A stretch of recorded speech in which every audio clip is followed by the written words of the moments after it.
Okay, good evening, everyone. Good evening. Hello. How's everyone? It's been a little while since we last had this webinar. About maybe 1.5 months. The last time we had was in July because we were quite caught up with quite a bit of stuff. So yeah, how's everyone doing? Everybody feeling patriotic? Who's feeling patriotic? Say me. Yes, me. Anybody? Anybody there? All right, everybody had dinner because just now if you've seen the slides, yeah, just quite a lot to go through today. We got about 100 over slides, so I just need your fullest attention. We did quite a lot of prep work for this, so hopefully y'all will benefit from today's sharing. All right, so I think you can see over there is Roy. All right, Roy, just want to wave hi and everybody, because today also we do have newcomers, I think from the public, so we also had invited the public to come over, so some of y'all might be from the Facebook. So to those who are on Facebook Live, hello, we have not forgotten you. If you have any questions also, feel free to type it inside the Facebook there. All right, we'll try to answer them at the end. So if you also have any questions, anything you want to ask, just say, type in the chat any questions you have. At the end, we'll try our best to answer it. Okay, so without further ado, I'm just going to start now. Right. Okay, so it's our August market update. I can see two pictures over here, right? One bull, one bear. All right, I'm going to go through our views and what do we think it is.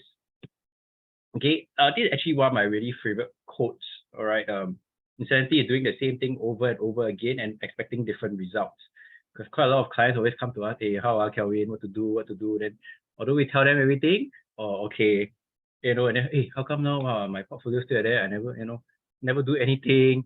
Then expect something, a miracle to happen. It's not really gonna cut it. It's gonna be very tough. So what you're gonna do for the next 4 months? Okay, take action. I think then you can see a difference. All right. Okay. Disclaimer: whatever I share here is only our view. All right. It doesn't represent Philip or anyone else. It's just our personal view. It's not for you guys to go into the market tomorrow, go and buy, go and sell or anything. All right, we're just sharing for educational purpose. The view might differ, but we're just sharing our view. So take it with a pinch of salt. All right. Okay. I think you have seen this quite a bit. Our Polar Smart Park, Roy will just go through over later, but we just got about another 2 more days. Okay, if you haven't gotten yourself into this promo, I personally have gotten in. Roy also have gotten in. So if you haven't gotten in, drop us a text. We will explain a little bit more to you towards the end, but there's just 2 to 3 more working days. So quickly take advantage of it. All right, 5.8% guaranteed return is quite unheard of. All right. Okay. At the same time, also there's a SDR, the Singapore Depository Receipt for the 3 Thai counters. If you haven't gotten this, if you want to know more information, let us know. Right now, the commission, the brokerage is free for this SDR for the 3 Thai companies. All right. So get yourself on board. If you need to know more, you want to see the chart, let us know. We can provide them. All right. Options also, we are starting to provide options. So if you need it, let us know. Okay. What we'll cover today. Okay. If I'm a bit fast, just drop in the text, let me know. I'll slow down because like I said, we got quite a bit of slides, so I need to go through a little faster today. All right, so today, first thing, whether pullback or crash. I think a lot of people see a bit of pullback. Hey, I did crash already. I want to get out. All right, we try to explain, try to give our view. Of course, like I said, take it a pinch of salt. It's only our view. All right, key market updates, what's happening, any rate hikes, okay, and how to be a better investor. I think we don't really often cover this. I think it's quite important, right? If you want to really grow your portfolio, want to be a better investor, I think there are just some key points, some tips that we are going to share today. All right, then Roy will take us through China-Hong Kong market outlook and then some alternative. If you don't like stocks and shares, okay, you can also consider what we have to share. Okay, last part, 3 more shares that we are stocks to look at. All right, if you're on our Telegram, I think you're seeing quite a lot of shares that we have talked about already. So we're going to give you another 3 more today. All right. Announcement. Okay, I think everybody knows the PE is going to happen on the 1st September, this Friday. Right, everybody's very excited. I think they also don't need any introduction. All right, so it'll be a holiday. Okay, it will be a public holiday for us. So Singapore market will be closed. Thank you all for who are serving over there as a PO, SPO, or whichever role you are in. It's all very important. Thank you for your service. It's a big sacrifice. I got friends telling me they need to be there at 4 a.m. or something really early. So, and all the way to like midnight or so. So thank you for your sacrifice. Hopefully you get a day off. All right. And most importantly, vote wisely, not using your emotions or what. All right. So I'm not going to start any political debate or anything. So this is what it is. So vote wisely. Okay. just quite fresh. I think this week also you've seen the pinnacle, right? At Duxton, this always keep on making records after records. Okay, I think this week also you've seen another record sale. So I think it's also very timely, a good reminder for us to really be investing, to really grow our money. If not, you can't beat all this kind of crazy prices. So hopefully we're here to shed some light, help to grow the portfolio. So at the end of the day, we all won't be so tight or so squeezed. All right. Okay. Just update on how all the markets are doing. So global indices, we just track a few. No need to track so many. Okay, NASDAQ, obviously the 1 year, so from last year, September till now. Okay, NASDAQ, we've seen a good 20% up, right? Gold, second. Okay, the SPY or SPX, S&P doing 9%, close to 10. All right, the bottom three, yeah, STI, not much surprises. It's always kind of flat. It did very well the first year. All right, this is the CSI, China Index, also down 4%. All right, the Hang Seng Index also down close to 10%. All right, year to date, that means the start of this year until now, NASDAQ is the winner. Obviously, your tech stocks are the one running due to expectation of low interest rates. Okay, then you've got your SPY leading the next charge, right, about 15%. Gold also doing well, at least 4%. And we got the three, once again, the three not that doing that well yet. All right, your China, STI, and your Hang Seng. Okay, don't discount it yet. All right, you see 10%, like, hey, wow, so sad. Yeah, Hong Kong has been a little bit disappointing. Remember the proper allocation. Don't discount it yet. Later, Roy will go through, but very importantly, ensure you're allocated right. Right. So our clients are in US and in Hong Kong. Right. So a bigger allocation is towards the US. So although Hong Kong is kind of dragging it down, overall it's still seeing positive due to having US shares in it. So that's important of a proper allocation. All right. So this month, all right, just a 1 month. Okay, gold is actually doing not too bad. All right, you can see there's a general pullback in the markets. All right, I'll share a little bit more on that later. So this is just a table form. Okay, seasonally weaker also, we're actually gonna, August is ending. I think we have seen, you have read our week ahead also.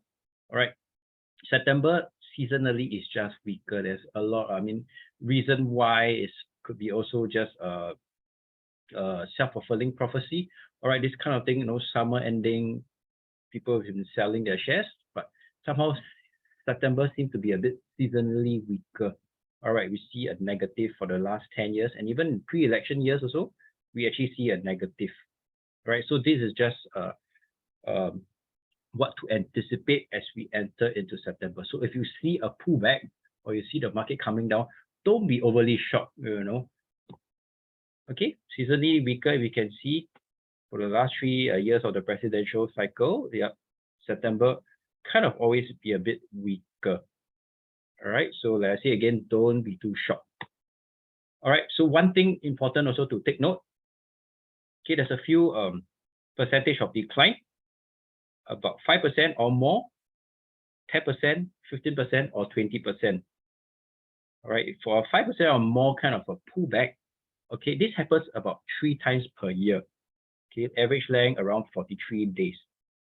Okay, last occurrence is October.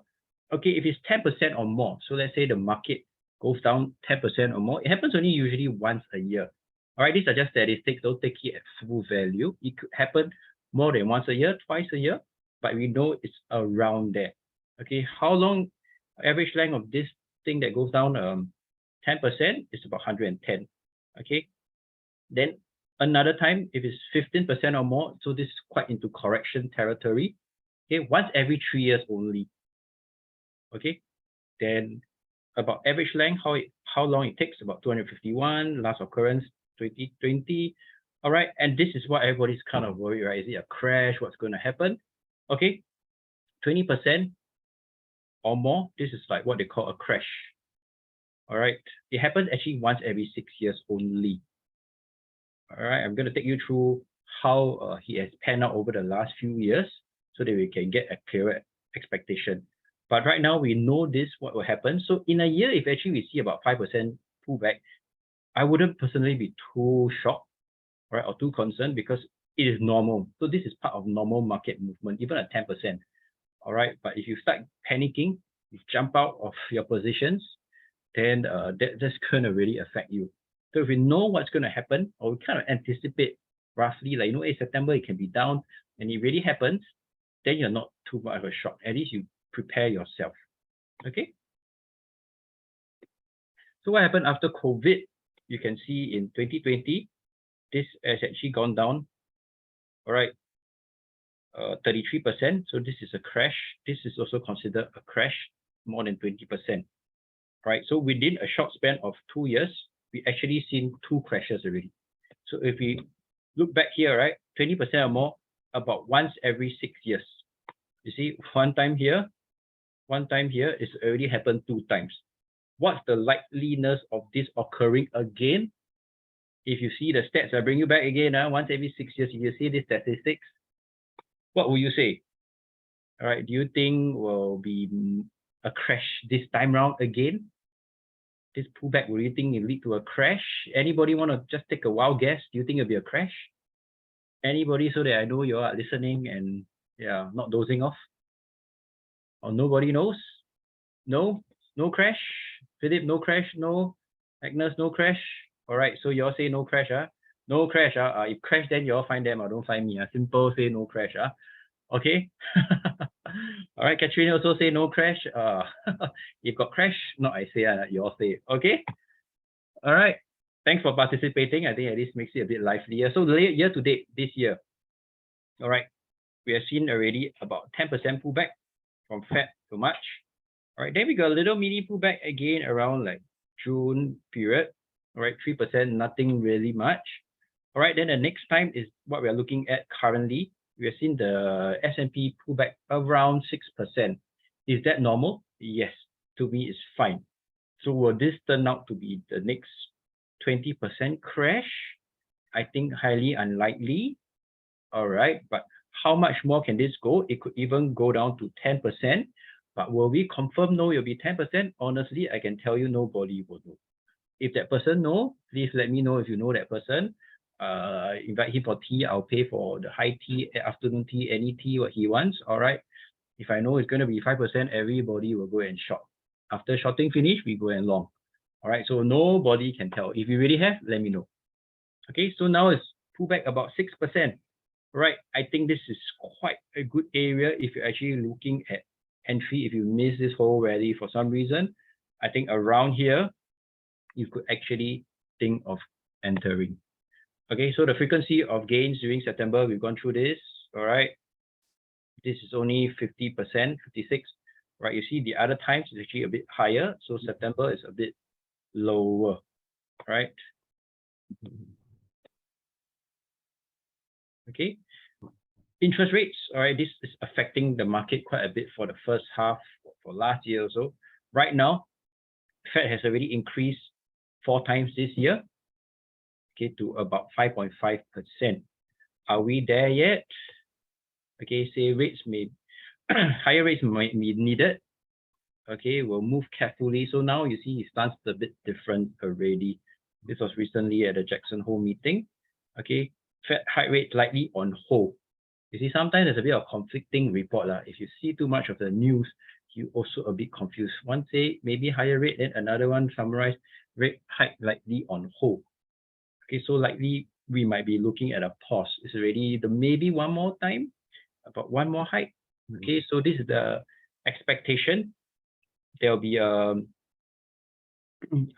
meeting coming up on the 20th of September. All right, about 80% for now of the participants of the sentiments are looking at about no hike. All right, so pause, 80%. Okay, about 20% think that there might be a rate hike. Of course, look at the data, whether inflation is starting to come down again, right? So far, inflation has been quite healthy. It's actually starting to come down, right? No change. And then the next meeting in November, all right, in November, again, maybe no change, and then maybe or a hike, 60% about a hike. So we are kind of like maybe there, about one more hike only. All right, I cannot for sure say it's going to confirm the one, but market sentiments data is pointing to easing of inflation, and you can see that Fed chairman, his stance, his words are becoming a little friendlier. Instead of there's a lot of more pain ahead, be prepared. I think now he's looking a little, sounding a little better. So I think rate hike right now is going to kind of be behind us already. Okay, so what's actually more important is when Fed pauses rate. So right now they're saying Fed might actually pause rate. So we can see what happens whenever it occurs. 3 months, 6 months, 12 months, and even 2 years later, you can see most of the time it actually has a positive. Just sidetrack a little bit. All right. Oh, don't forget to mute yourself. Okay, so this is statistics. All right, at least for the next 1 year, let's say we can really get a pause. We can see the next 1 year, statistically, we actually see an increase in the markets. So from here, if we really pause, we should kind of actually be looking at the increase. All right. So you see over here, even the high grade credit post. All right, usually you'll see 3 months after, 6 months after, you'll see it increase. Okay, so hopefully now we know interest rate, one of the biggest things that investors always look at, that traders look at, the data point. We know what to kind of expect or what to kind of do when all this happens. Then right now, how to really be a better investor. This is something that we don't often really talk about. So I thought this would be a good platform, good time to really try and help each and every one, and even myself as I go through this. Also, I reinforce the ideas. Okay, how to be a better. All right, first and foremost, you kind of need to ignore the news out there. All right, sometimes the news can be very scary, very gloomy. That's their job, right? If it's everything so rosy, there might be lesser people reading the news. Everybody likes to read what's happening in the world is falling and all. So I think this is important. Okay, don't time the market, patience. Okay, I think you've heard this very often. Don't time the market, time in the market, rather timing the market. I'll show you some statistics later. Okay, invest in quality stocks. We always prompt you. We have been sharing quite a bit. All right, so the stocks that we share, which usually has gone through our own personal screening, all right, of certain quality, and we ensure all this have done. That's why we have confidence to send and to share with you, right? So invest in high quality at the top, if possible, the top 10 or even the top 5% of the stocks. Okay, avoid emotional investing. Sometimes we can get very emotional. We read things, we get affected, we're a bit sad, that kind of thing, or you have some emotional attachment to some stocks you cannot let go. All right, so those are also pitfalls. And responsibility also, right? Take responsibility for your own investment journey. All right, don't blame what the news say this one, Sabo la, the Fed whole day want to increase one, I want to kill people, that kind of thing. All right, or can bring a broker, this one he can introduce me this one, he say this one good to buy, then today drop, wow, CN. All right, so remember every time the context, take responsibility of your action. All right, don't go and point finger and all. All right, so ignore the news. Why do I say that? Okay, Bank of America, back in 2020, Bank of America says the recession is already here, jobs will be lost, wealth will be destroyed. Sound very bleak. Okay, during the COVID times, all right, IMF predicts worst downturn since the Great Depression. I think if you see this, you also depressed already. All right, I'm quite sure you see this, you said, well, I expected contract by 3%. When will it ever end? You're scared to put your money in. Let's see what happens. Okay, Bank of America, this is when actually the news came out around March 2020, right? That the IMF next month, April 2020, and guess what? The market kind of bottom up. All right, such news come out. If you read it, you'll be scared. I'm quite sure most will be, oh, COVID here, COVID there. You'll be scared. You might not want to enter the market. Uncertainty, this will be the worst time. Everybody was giving a lot of doomsday prediction. And what happened? If you listen to the news, you'll never ever got into this, right? It is a dead cat bounce, it is a bull trap, everything, all the trap. All right, this only traps your emotions. Okay, when you get into this, you read the news, everything's so bleak and all, you will be affected. All right, you'll miss this thing, and then after the emotional, hey, wow, gee, I read the news, what happened? Then maybe you might buy here. All right, then start this one, you'll crash over here, you probably exit. All right, okay, another example. All right, October 2022, forecast for US recession within year hits 100% and blow to Biden. All right, so it's October 17, that's last year, 1 year exactly. Let's see what happens. All right, so forecast 100% Pauchia recession already. Okay, so the latest prediction by Bloomberg model, is it the economists or this? I'm not sure who are they. All right, within 12, turn down, hitting 100%.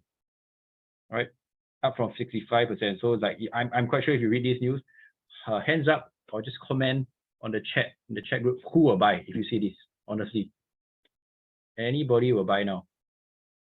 Will anybody buy? When you see such news, yes, no, just type yes. Yes means you will buy, no means you will avoid. Or nobody did anything, all waiting for us, is it? Can anybody just type what? Yeah, what will they do? Yes, no, you buy? If not, I'll just carry on. All right. No scared to hear such news. Wow, great. So everybody all one road, sell. All right. Be honest, All right, later. Next time you read such news, make sure you know what to do. All right, don't say Kelvin say. All right. Okay, why everyone thinks the recession is coming in 2023. This was December 2022. All right. January this year also, there's a 60% chance of recession this year. Economists say all the yield curve model. All right. Again, March this year, new Fed forecast suggests central bank is bracing for recession. So recession here, recession there. I'm quite sure you see every time, oh, my friend tell me this year going to be bad. Oh, my friend tell me this. Wow, I'm very scared. All right, these are very common things that we hear. All right. Then right now, just recently, within this month, okay, JP Morgan suddenly raised US economic growth estimate. No longer expect 2023 a recession. Wow, how? Buy now. Let's see what happens. Bank of America reverse recession calls on strong drops in spending, CEO say. See, now reverse. What happens? Okay, let's go down backward track. Right now, when they call for the, like, wow, if you read the news, wow, finally, 终于没有 recession, you go in, bam, come down, 5% for you, slap your face. What will you do? Sell there, recession is here, I'm out. All right, I'm quite sure some will experience this. Okay, when it's over here, forecast US recession. All right, what happened to the market? Boom. Why everyone thinks recession? Boom. New Fed forecast? Boom. The moment no recession? All right, so if you see anything, all right, if you can observe any trend, it's good for you. All right, one common thing you can say is whether you want to follow the news or do you want to ignore it. It takes a lot of guts, it takes a lot of willpower if you do your studies to really try to ignore all this noise. Given you the statistics, how often the market crash, what happens after a crash event. All right, so hopefully when we see such news next time, you are better prepared what to do. All right, and then of course the very recent news, we see Michael Burry. He's made famous due to the 2007 crash, right? The housing bubble. He caught for a short. He was very early for about 1.5 to 2 years. Okay, recently a lot of people also asked us. He came up in August, around August. Okay, here's how much Michael Burry is down on his 1.6 billion bet against the stock market. All right, he had initiated a big short. All right, combined nominal value of 1.6 billion. He's using buyer options, so it's not the whole contract value, right? So options that's leverage, just to understand. Okay. However, for now, right, Burry short position is at a heavy loss. Notably, a widely followed stock trader, all right, is down 42% on his short. I don't know how many of y'all can take a 42% short or down. All right, if you can quench this kind of drawdown, congrats to you. I'm not sure what your cut loss is or your strategy is, but it's not something that we will do. So instead of being down, I'd rather be up. All right, like they always say, the trend is your friend. Okay, because you see these news, you scared. Oh wow, Kelvin, this one shorting, he's shorting, and you sell, ask me to buy. Okay, so like I say again, do your own analysis. We're just sharing, take it with a pinch of salt. Okay, my very big short fame just bet 1.6, so this was around August, right? Okay, he's using 90%, appears to be wavering. See, but very appears to be wavering between bullish, bearish, right? So you also need to know the context. Is he a short-term trader? Is he going for a long-term short? All right, all these are important. Don't just read the news. Oh, short. Okay. He might be using to hedge his long positions also, right? So it's very important what the context is. Okay, and also how often is he also right? All right, sometimes we just see this, we get a bit of fear in us. Okay, remember in January, he tweeted a cryptic message to his 1.4 million followers, sell. All right, sell there, all right? If you sell in January, okay, around January is here, you sell, wow, you missed out on it. Or you sell on the NASDAQ up 20+%, I think you will be sell. All right. So it's important also what you're following. All right. I'm also aware on the internet, the YouTube, there's a lot of people who are very bearish for the year, on the short, waiting for market to crash, S&P 2008, after that disappear. All right. It's their money. It's your money. If you win or lose, doesn't matter to them. And then just like that, the snap of a finger, click of a button, they're gone. No responsibility whatsoever. And you follow them like, oh, I think this guy is good. Tell you to wait for short, and then pop, disappear. What's going to happen now? The market has run 20%, 30%. You'll be like, whoa, why didn't I average in? Why didn't I dollar cost average? Because you hear this, create some FOMO. If you've done your studies, hey, market tends to be up. Later, I'll share. Okay, if you have missed the greatest, one of the best rallies, it's not too late. I'll share a little bit more later. Okay, just also want to caution you, this is how really to be a better investor. Ignore such news. If anytime in doubt, we're always here. You got my personal number, drop us a text, say, hey, Kel, I'm really not sure I've been seeing this kind of news, and we hopefully share the other point of view, shed some light in what to do. Okay, don't time the market. I think you really hear this quite often. Personally, I do try not say to time exactly, but I think we do use certain indicators in order not to get in. As you can see also, I think recently we've been actually warning not to buy. You can see the market has actually moved down 6-7%. I think a bit of this kind of timing, using a bit of strategy, for us personally, I think it is applicable. I think when they say don't time the market, meaning you're always trying to find the bottom, right? That's not my aim. Right? I'm just trying to buy a little bit better, because when everybody's in, I think we share a lot about the greed and fear index as well. Over greedy, all right, that's where we really want to be a bit more fearful. And true enough, the market pulled back. Right now, it's presented us a better opportunity. But now when we come back, then everybody is scared again, right? Oh, it's going to turn to crash. It's really up to your own emotions. We have shown our studies. You have hopefully done your studies, and you're hopefully convinced and convicted on what to do next. Okay, so the average bull market average had a total return of 99% between this 1980 to December 2021, all right, and lasted for about, this is around 3 years, all right, or 2.5. Okay, average bear market had a return of negative only 28% and only lasted for less than a year. Okay, so overall, you can see we're always on the uptrend. Okay, stock crashes, bear market, opportunity to actually go in more. All right. Okay, then an investor who stuck with stocks, with dividend reinvested and everything, would wind up with a hypothetical 1.1 million before accounting for any tax. Okay, but investor who missed the best 5, 10, 30, and 50 days in the market, all right, the returns were lesser. Okay, so actually somebody just stay invested. If you invested 10,000 through 1980 to 2022, all right, this is what you will have returned. But if you're the guy trying to time in out, and you miss out the best days, these are all your returns. Okay, so the moral of the story, hopefully you have diamond hands, is what they call it, right? You stay in good quality stocks. All right. If you are not sure or what, you can always just drop us a text. Whether, hey, this stocks, is it worth keeping? Okay, when I meant quality stocks, is really the top 1 or 2% kind of stocks. Not either any stock or your penny stock. Is this Kelvin tell me who I must hold? Okay, no, I don't get it wrong. Right, the really good one.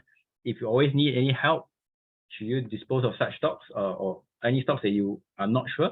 let us know. We'll be more than happy to have tea and go through the portfolio. Okay, so don't time the market again. Many studies have been done. This is by Charles Schwab. All right. Okay, the investor perfect timing invested 2,000 into the S&P at a very low point every year, would wind up 140,000 in 2022. All right, so for 20 years, the person will plug money into the market on the first trading days each year, left with 129. Okay, 7% lesser than the perfect. But who can really do perfect timing? Unless you're God lah. Okay, I don't know anyone who can do that. If once again you know anyone do that, let me know. I'll buy him anything. All right. Okay, so you can see perfect timing. And if you invest immediately, even right now today, you just invest, you can see how far away. You're not very far away from a guy who just has a perfect timing, which nobody can. Right? Or you do dollar cost averaging, DCA, what they call. Okay, even bad timing. But if you really stay in cash, so bad timing, every time you sway, always buy the top. At the end of the day, you are still in the market, you can still win. Okay? Right? But if you stay in cash, that might be actually the worst thing to do. All right. So don't time the market. Time in the market is better than timing the market. All right. I know everybody don't like to buy high, but if you really happen to do so, good quality stocks, you just have to be patient. All right. Okay, invest in quality stock. What I mean, these are some stocks that we look over a period of 5 years. Okay, you can see that if you, as an investor, all right, what I mean, investing quality stock, if you want to kind of beat the market, S&P already has very good returns, about 78% per annum. All right, but if you are looking to have better returns, all right, that's where you have to really sieve out the really better stocks, the 1% or 2% stocks. All right, I'm not going to just show you all the same, Apple, Google, all sorts of stocks. All right, those really are power stocks. Okay, some maybe not that sure. ASML, all right, last 5 years actually doing very well. I'm not even going to show Nvidia. Okay, that really ran like mad. Covered in January. If you missed it, I'm sorry you missed it. Right now it's really a bit expensive. I personally am not getting it until I see a bit more pullback. All right, Microsoft also up. We shared this year also. Google, okay, SPGI. This is your S&P Global. United Health, Meta, even Pepsi. All right, so don't just think always it's only have to be tech stock. There are other stocks like consumer staples, healthcare. Right, so these are actually the stocks that actually outdo the S&P. So it's important to have a bit of a diversified portfolio, all right, with different sectors inside, right? But the meatiest part, I'll go to tech stocks, right? This is Domino's, Estee Lauder, right? This Buffett like the stock, Oxy, the oil stock, all right, OXY. As you can see, it's a bit cyclical, all right, up, down, up, down. This is what I won't want in my portfolio. I prefer a bit more stable, right? Whether is it defensive or consumer staples, I wouldn't have this in my pot. All right, so you could have some of this, right? And out of this, you still actually can still outperform the SPY. All right, but if you cannot choose the stocks, you don't know what stock, no harm, just the SPY, you still actually do very decently because this is up 52% for the last 5 years. So that's close to about 10% a year. All right, so without any much knowledge or without doing too much, if you just buy the index, you're actually doing better, right? So I tell my clients, they have T-bills today. I just talking to a client, he has invested in the T-bills. I'm like, hey, actually now, why are you doing that? Are you wealth preservation? Of course, the motive, the reason why matters. All right, but in the market, you can actually look to be better, doing better than your T-bills. All right, I'm not encouraging you, hey, take all the money out. Different people have different purpose. Understand what you're using it for. If you're actually trying to use it to invest about 3%, I'm just trying to tell you that might be a better alternative or solution to it. Once again, if you need to know more, just come and find us. Okay. The top 10 stocks contribute to about 30% of the increase to S&P. Okay, so stock selection is important. Don't just anyhow hunt them. So long as you in S&P or inside S&P 500 means I buy means good. No, okay, look for the top 10. Once again, if you don't know, then we're always here to chit chat. All right. Okay, emotional investing also. Okay, this is how it looks. Great investor looking higher. All right, we all go through such cycles. All right, so a mark of a good investor is really being emotional or emotionless. If you cannot do this, I think we are always here to help. We do help our clients manage a port. All right, so take out all the emotions. We are doing all the heavy lifting. We're doing all the research, all you need to do is just give approval when we want to enter the market. All right, so we can go up, whoa, go down. Okay, this is how investors will feel during different events. All right, and part of emotional investing is they actually done research. All right, if a typical investor could even lose up to like 2 to 3% per annum, right, due to emotional investing, jumping in, jumping out, not sure, missing out. So that's important. All right. Okay.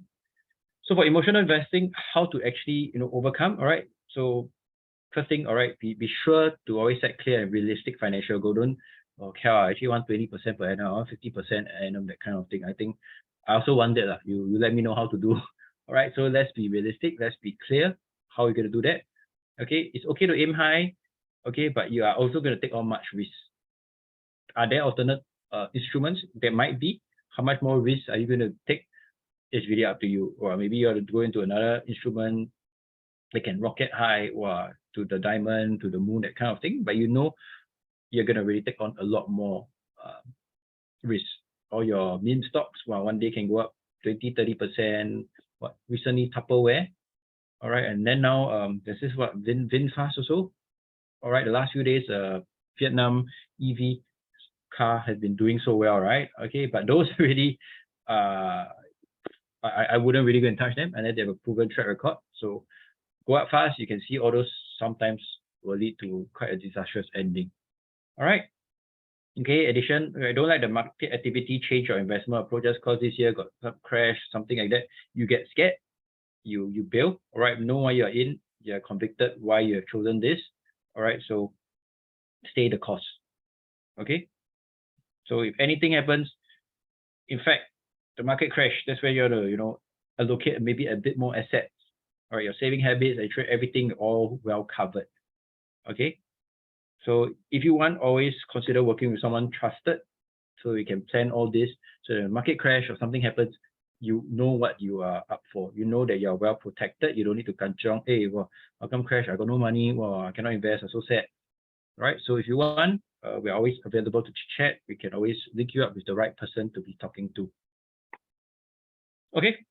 I'm going to end my part very soon, but just before I end, I'll just give a few cases on why we think might be continue to be bullish. I think we've said that at the start of the year. Hopefully you've picked that up, have got yourself some into the index or got yourself some stocks. Okay. So market holding well. The year presidential, earnings still resilient. Fed also is nearing the terminal rate already, so hopefully we're going to hold. Inflation easing. Market fund managers are still holding quite a bit of cash, so that can actually go in to support the market. All right, the AI team is pushing out the market, so this is going to really cause another spike. All right, what we've seen NVIDIA is probably only the start. All right, we're going to have quite a bigger run in the future, so that could actually propel the market. All right, bullish case, we can see, okay, US history, US tend to do in the third well. So we're in the third year, and stocks tend to do well in the third year of the presidential term. Okay, on the fact set, okay, earnings still resilient. Earnings scorecard, just a recent one, 84% already reporting. Okay, 79 of the S&P company have reported a positive EPS. Surprise, all right. So they are showing good signs, all right. Economy is still strong, earnings is still good. Then S&P companies have reported a positive revenue, all right. Earning decline is only 5.2%, right. This is the largest earning decline reported, all right. So there are good signs that the economy is still very resilient, all right. Breadth of the market, I think you always hear about this. It's only the Max 7, your Tesla, your NVIDIA, your Amazon, Microsoft is actually the one that's pushing up the market. So everybody's a bit worried. But I say if you're owning those companies, I don't care. The market is going up. Okay, but at least now the breadth of the market is improving. Okay, few are worrying about stock market breadth anymore.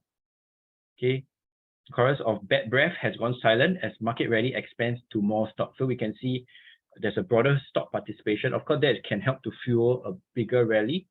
Okay, so broad stock market participation is a hallmark of a healthier market. That's what they are continuing to see. Okay, so an earlier part of the year, we see that happening. All right, poor breadth. Now the breadth is coming.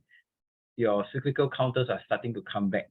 Okay, so right now this could actually help the S&P index to rise to new high. Okay, this is from the Street Smarts. All right. This is taken from them, so they have done their research, just sharing with you about it. Okay, interest rate also near the final high already. Okay, so it's 22-year high already, so we'll probably, hopefully, maybe just get in one more and yeah, could just go hover. All right, when you cut, I have no idea. Okay, I'm not going to try to predict or next year going to cut or what, but at least now we're in a holding stage.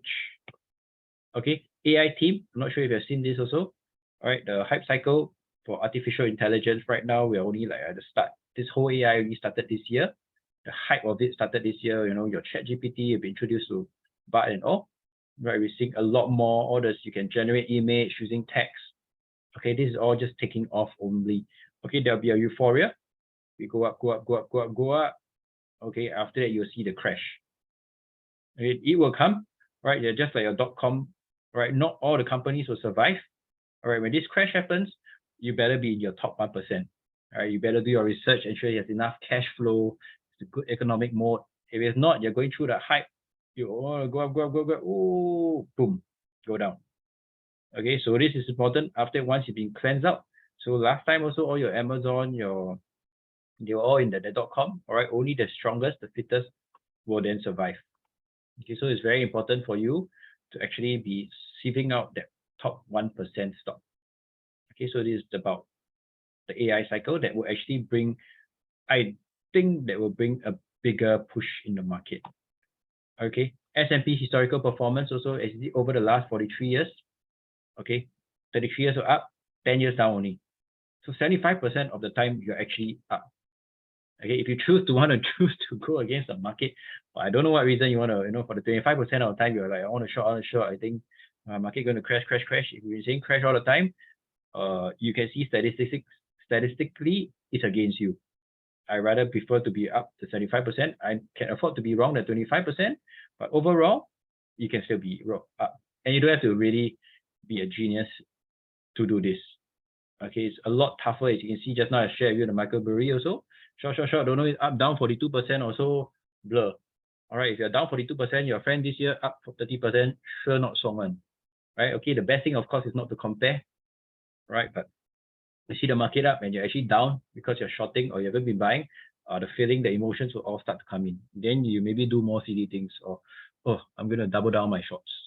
Okay? 100 days or so. This weapon on 100 days, if 100 days were up, okay, the rest of the years, you can see actually it's up bar. All right? Okay, so US market outlook, our summaries, trade interest rate is nearing terminal rate, so possible for a pause. I've shared with you what happens if the market pauses. Okay, inflation is starting to come down, so I'll say take the chance of a pullback to time your entry. Okay, right at the support later, I'll try to share where we are looking at. Okay, so market, we've been reiterating this view. Market climbs on a wall of worry thanks to all the bad news you can see just now we shared, all the recession fears. Okay, so we continue to see a positive year for S&P. All right, so I've gone through the US part. The last part about the three shares, I'll share after Roy has done his part in the Hong Kong. All right. Okay. Okay, thank you, Kelvin. Kelvin, later you can admit the people. Sure. I think there's still some come in. Okay, can you guys hear me well? Yes, right, so far? Okay. Yes. All right. Yeah, I'm going to share my screen first. Okay, so good evening, everyone. Thanks for coming again. Okay. Okay, so what we're going to talk about for the Hong Kong ones, right? Basically, it's what's the valuation part, right? The macro, the news that we have seen recently. Actually, these few days, there's quite a number of developments, positive ones. A bit of the spate of bad news also. Okay, the summary and view. And then also what instruments can you use, after this 5.8% promotion will end, right? The promotion that been well received by many of you, okay? Okay, so first of all, let's look at the HSI valuations. Okay, if you look at this +1, -1, basically standard deviation from the mean since 2006, right? Based on the price to earning ratio, right? So basically, when it's low, which means that it's actually undervalued based on low valuations. Okay, now you can see on this part, this was actually back in October last year. After there was a spike. Then actually now there's a market that it pulled back from the January high, and it's now near to the 1 standard deviation again. So it's still far away from the mean. So if you believe in statistics, right, eventually market will go back to the mean, right? Then that's why for the Hang Seng as well as China, there is actually for the long-term part, right, there is actually still room to go. The only thing is you need patience, right? You need more to have a long-term time frame. Okay. Okay, so the summary of the July Politburo meeting, which was something that actually we talked about it last in our last webinar also, something to look out for. There was actually this summary of it. Okay, we just summarize here. Basically, the hint of more policy support, right, while urging patience. Then they will they will implement targeted and forceful monetary measures and strengthen counter-cyclical adjustment, right? And then the PBOC will also adjust the pace, push financing costs lower, which is what they did, which I will go through. Okay, the overall tone of the pressure is very dovish. And one important thing they did mention in the July Politburo meeting is they took out the word housing is for living only. This is something they took it out because for the last few years since the start of the housing crackdown, they did keep emphasizing housing is for living, not for speculation. But this time they took out the phrase, so which means they're also trying to help the property developers are given after all the self-inflicted wound that they have caused, but for some reason because due to the very big leverage that this sector has taken.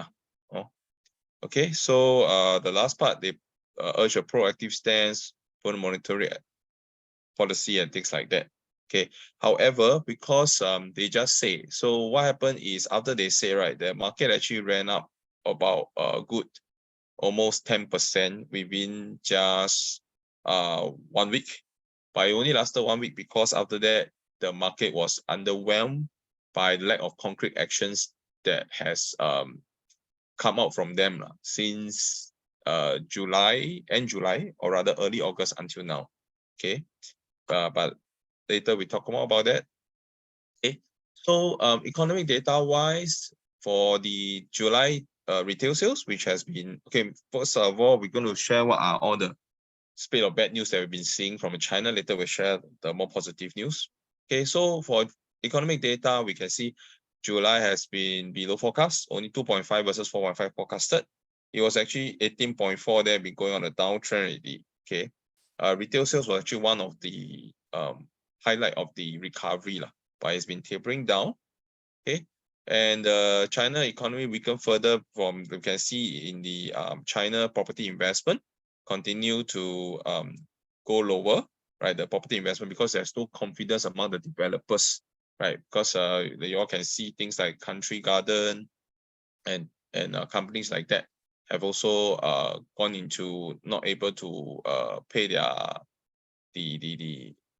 bond coupon payments, okay, on time, right? Then the GDP growth, we also see it is actually slowing down, right?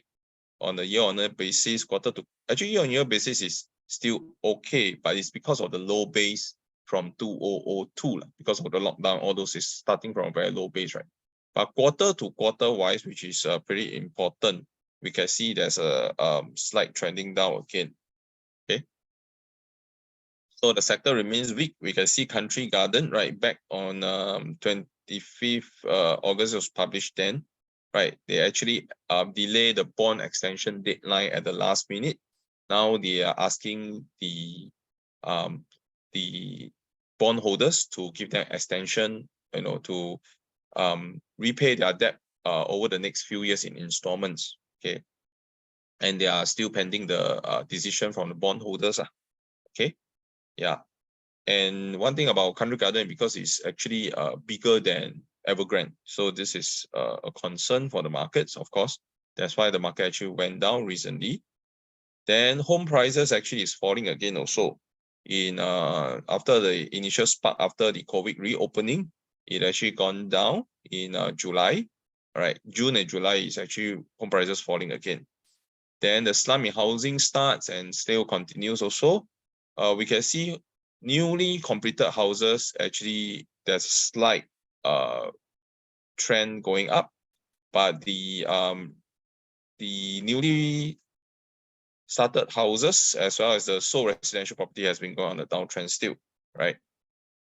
Okay. So with all the spate of all this bad news, economists rightfully trim the Chinese growth forecast, which is actually quite a change if we see from the early part of the year, right? Then now things are so good, they start to trim and all those. So you see the GDP, now the latest from today, Bloomberg, actually this is what I took from the TV because I always had the Bloomberg TV beside me. So they are now seen as only expanding 5.1%, which is just slightly above the 5% that government is targeting. Right, and then cuts to quarterly growth projection more severe into 2024. But this is based on economies, notwithstanding any future stimulus that they may do, the bazooka-like kind of stimulus that the market is hoping for. Right, if that happens, then all these things could change again. Because if you guys realize from beginning of the COVID reopen and all those, the forecast has been changing from very positive, then after that, some flip here and there, then the data wasn't so good, then the economy start to, revise and revise and revise. So all these things can change, at a whim at times, depending on actions that the government do. Okay.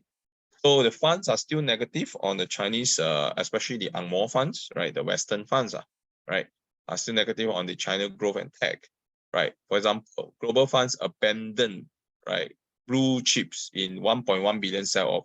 Now you see this news, you feel very scared, right? But let's look at, like what just now Kelvin said, sometimes we cannot just look at the news. We have to look at, valuations, we look at the charts, we look at the macros, and whether what's your time frame. Because if we see this, just going to share this chart. This was actually dated 23rd, right? If you look at 23rd, which was here, right? They say record people actually left the record funds actually abandoned blue chips, right? In 11 billion sell off. After this news, the Hang Seng Index actually went up 4.3%, right? Okay, you all can see the charts, right, that I'm sharing. Oh no, I think you all can't see. Let me see. Okay, you all can see the chart, right? Okay, yeah, so you all see from here to here, right? Based on that news, after that, actually Hang Seng went up 4+%. Why? Because there was actually some stimulus news that came out from it, which I'm going to share more later. Okay. Okay, give me a minute. All right, so I'm going to go back to here. Okay, so this 23rd August news was actually the highest amount of foreign fund selling that was tracked by Bloomberg since 2016. Okay. Give me a minute. Okay.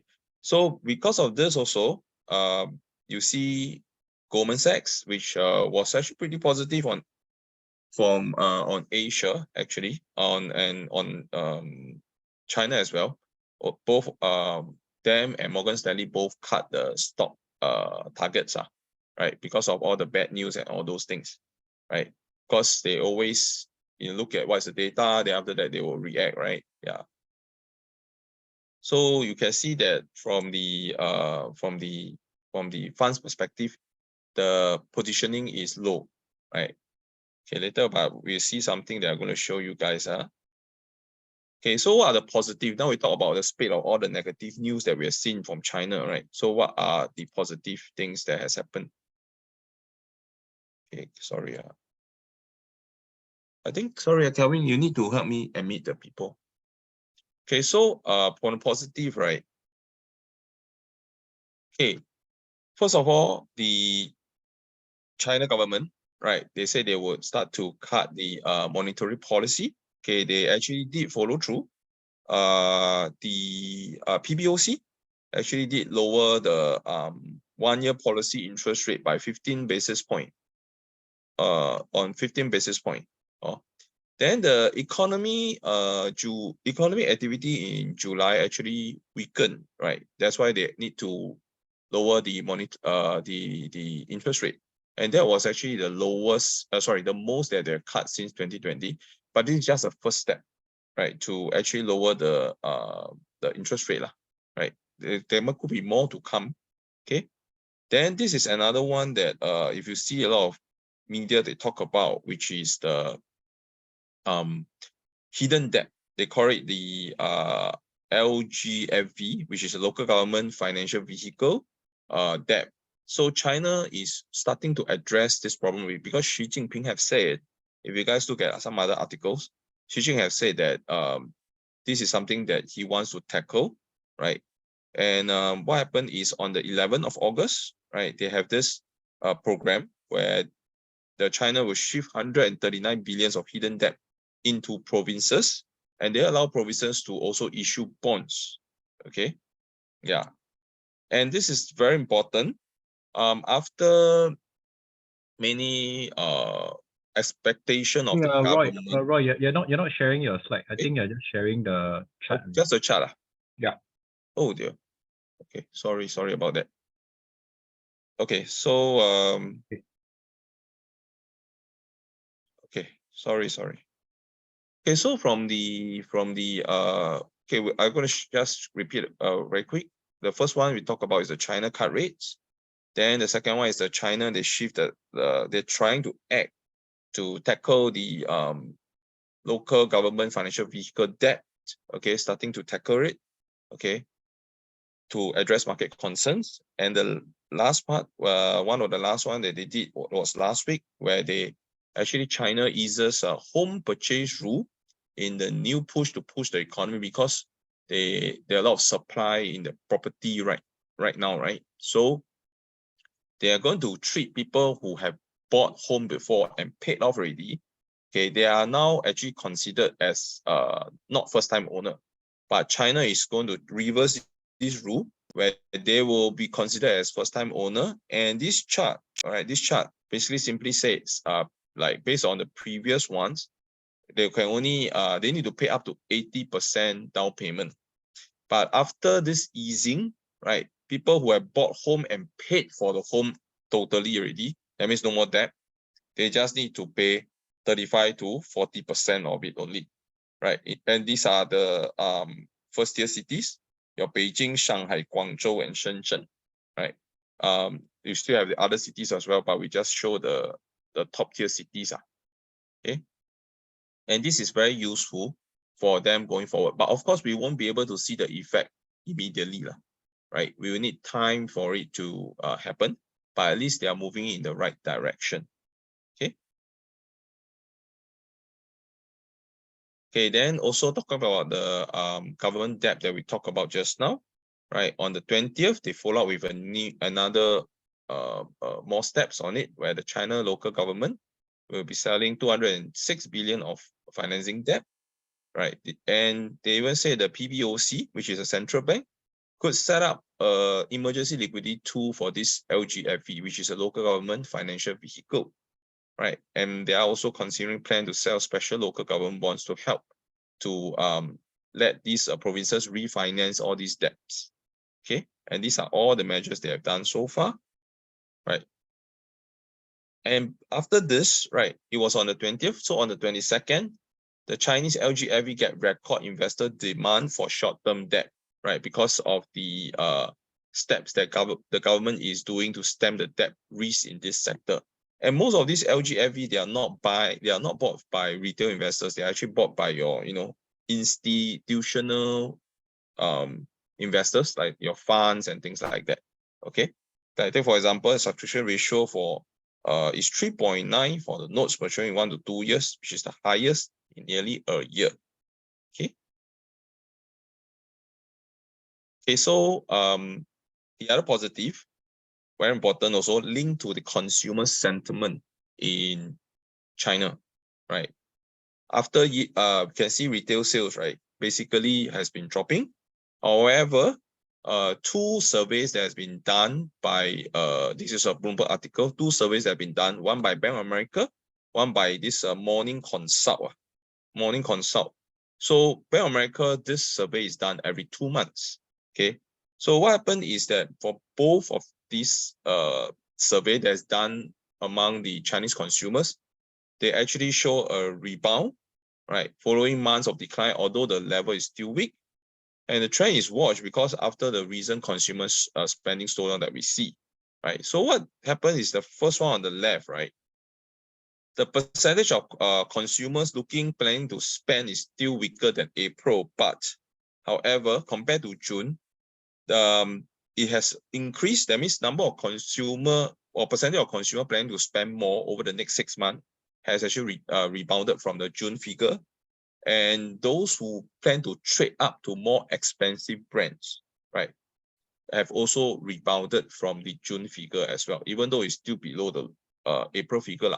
So that may spell that in the next few months, we may see pickup in the retail spending and things, like that. Okay. And then the second one is the consumer sentiment rebound in August, right? You can see after the drop here, it's been rebounding, right, from the I think this is the July to August period. Okay.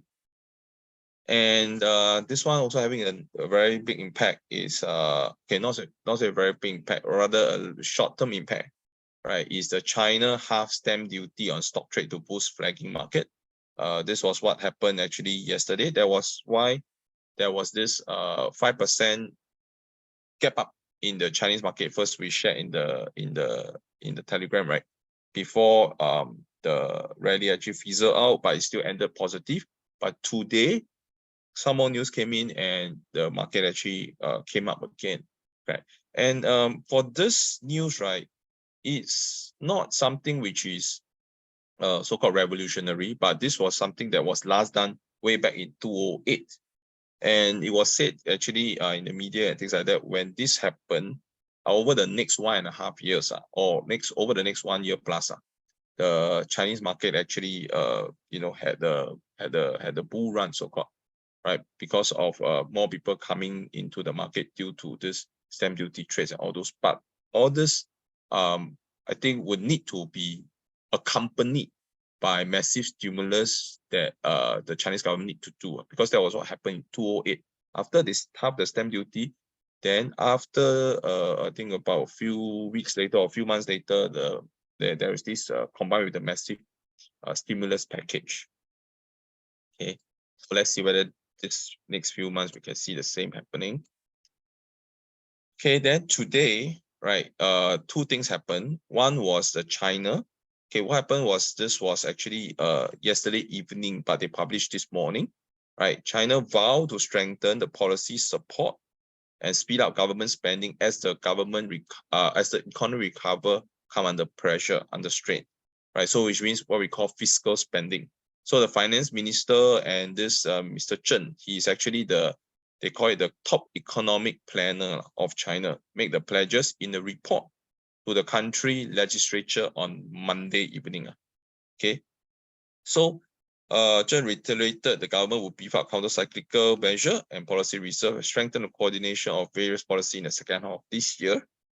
And very importantly is these comments came ahead of an expected monthly meeting of the Politburo, where they meet monthly, made up of 24 members of the most powerful people in the Communist Party.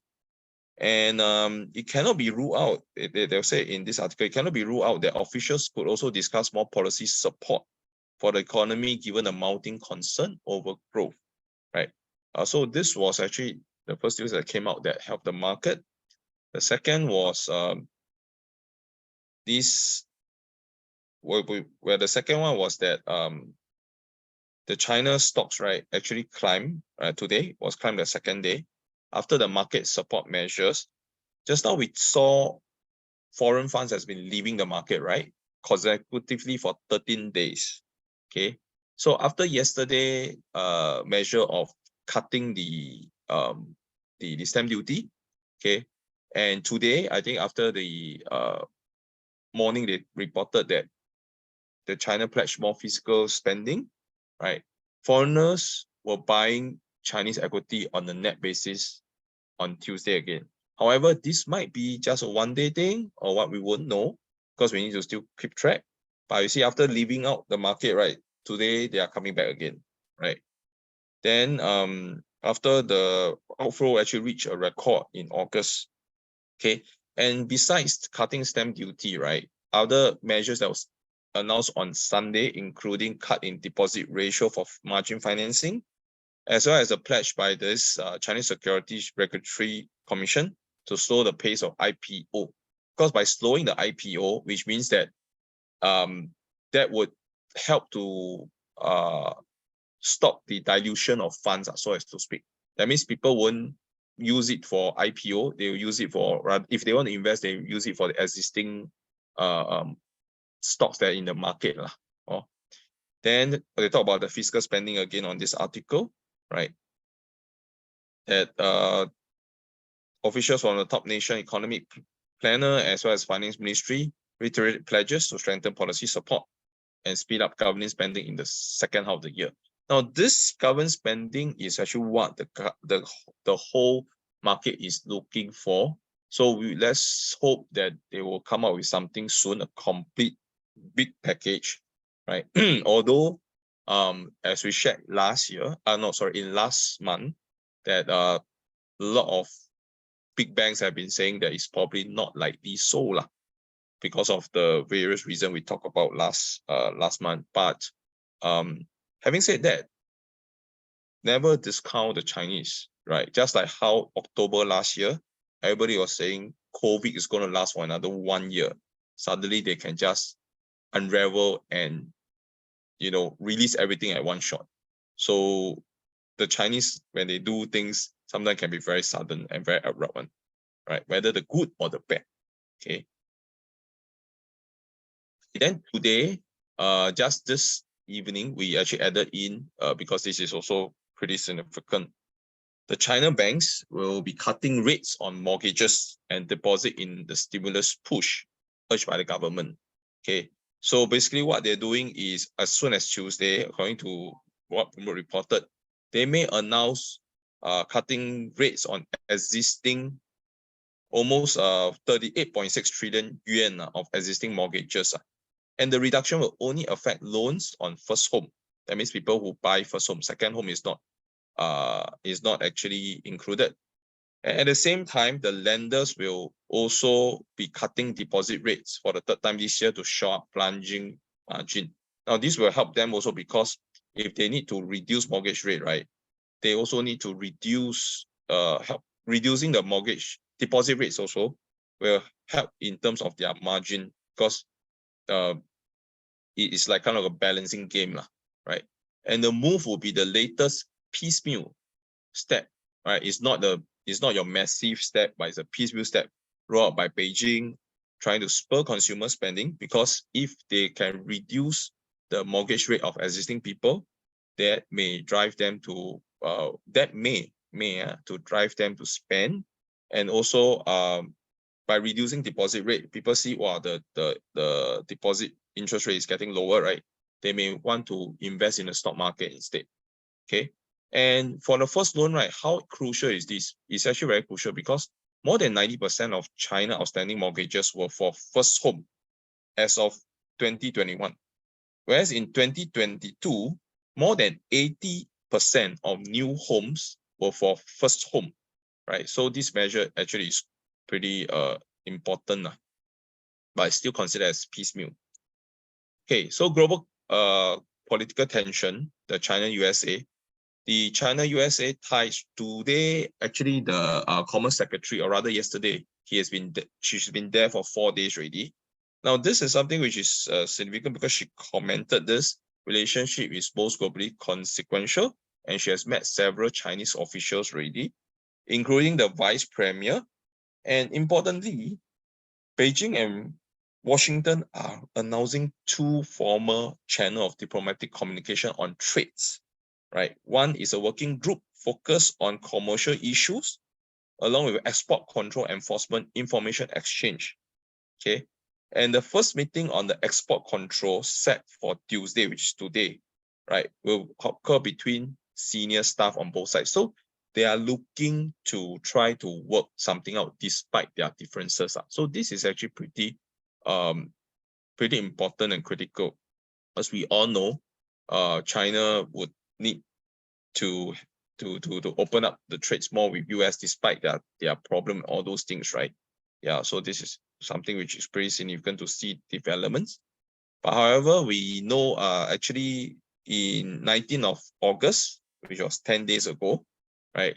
Biden just like to take some step forward and some step back, right? He actually meet Japan and Korea. Then among the things they discuss is how to de-risk global supply chain for exposure to China, which China protested lah. Oh, yeah. So, but having said that, we see today the Commerce Secretary is actually working something out with the Chinese government lah. Okay. Okay. So the technical view that we talk about, I'm gonna just do a quick technical view on the Hang Seng. Again, this red line that we talk about is still above it. So right now, after the rise up from October low, Hang Seng is now in a sideways trend, right? But if you see this trend line here, right, it's been supported recently, right? It hit there and supported recently before some bounce. Okay, so long-term wise, it is still it's not downtrend, but it's more on a sideways trend, as we talked about last month. You ding dong for a while until we see the concrete massive stimulus from the Chinese government. No, you still be just ding dong. Okay, then the support levels or communication level will be these three levels: 17,900. Okay, and then as low as 16,833. But it doesn't mean that it will go there. Just that if it does go there, then there might be levels for you guys to consider. However, if you are for a mid to long term, actually current levels might be also one level you might want to consider to patch in. Then the resistance levels are also here. The key resistance level ultimately, right, will be the January high of last year, because if it breaks here, then we could see really a clear resistance that it has cleared for it to go. But even from this level, if you calculate 18,000 plus just to 22,700 is actually quite a good move from here already. Okay, but for the long term, right, if you have the patience, right, then this level currently would still be a good level for you to accumulate in batches lah. Okay, and I want to show this monthly chart, which I haven't shown for quite a while, because recently we do notice that this every month is one bar, right? This month is back to near the uptrend line again, which is, we call it, as technical analysis, we call it the value zone, right? Last year it actually broke down, but the next month it came right back up, right? So it's very near there again already. Okay, yeah. So for long-term investors, something to take note of. CSI 300 is the same, right? Still above after broke out, right? It's been on a sideways, right? Come down, yes, but if we look at it from the October, right, come up one leg, then it's now on a sideways like that, but it's still above the downtrend line, right? Then recently hit this support of 3,007. So the support levels will be 3,007 or 3,005. But if we don't break below 3,007, what we see is probably ding dong here. If you see some news come out in the next 1 month, 2 months, it may just, come out from here and go up already. Okay, and the resistance levels will be 3636, 4137, and 4269, with 4269 as the key, right? Because if it breaks here, then we can see it going up more. Okay. The monthly chart as well, you see the CSI 300 is actually near the long-term value zone as well, the long-term trend line, right? Pretty near already. Okay, it may retest or not retest, but it's around that level. Okay, so summary, China growth remains lackluster. negative news dominate, foreigners shunning the market. That means low positioning in Chinese market, right? However, if you all see just like last year, October, right? Everyone was saying that China uninvestable and things like that. Then the catalyst came, and then you have a very strong rally. In fact, 50+%, right? Over 3 months. Okay. So now is what is the catalyst of that we are looking for, the catalyst that will come. Okay. And further catalyst needed for the economy and market, right? Piecemeal measures since the Politburo meeting has disappointed the market, underwhelmed the market. Okay, so we need a stronger bazooka like, so-called they call it bazooka like, means very, very massive package, like probably what they do in 2008, those kind, right? On the property sector, as well as the government spending or consumption to spur the recovery. Example, a strong fiscal spending package that would jolt the market. And that might be something that comes out of the blue, right? When people are very disappointed and things like that, right? Yeah, so we're still positive on the market for the long term based on the cheap valuations that we shared in the first slide. Okay, but you need to have a long-term perspective, you know, probably at least like next 1.5 to 2 years, you know, things like that, right? Then you buy, we just accumulate, right? In batches as like dollar cost averaging. Okay, the current pullback is about 18%, 1.8 from the January high. But if you look at it from bigger perspective, it's still up 26% from the October low, right? So it still presents opportunity for batch accumulation, right?